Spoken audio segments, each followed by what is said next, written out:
پاکستان میں سیاسی عدم استحکام روز بروز بڑھتا جا رہا ہے اور ایسے میں عدلیہ کے کردار پر بھی سوالات اٹھائے جا رہے ہیں، کیونکہ پاکستان کی تاریخ متنازع فیصلوں سے بھری پڑی ہے اور ماضی میں ملک کی عدلیہ نے جانب دارانہ فیصلے کے تحت عوام میں مقبول سیاسی لیڈر ذوالفقار علی بھٹو کو پھانسی کی سزا سنائی،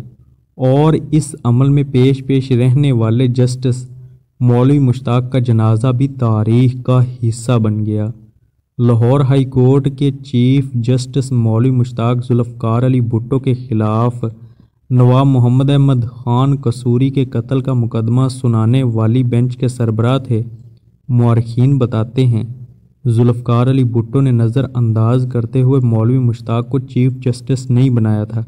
لہذا مولوی مشتاق حسین نے بھٹو کے خلاف فیصلہ سنانے میں انصاف کے سب تقاضوں کو پامال کیا۔ مولوی مشتاق حسین نے جو کیا وہی کچھ سپریم کورٹ کے ججوں نے بھی کیا، جس کا بعد میں جسٹس نسیم حسین شاہ نے بھی اعتراف کیا۔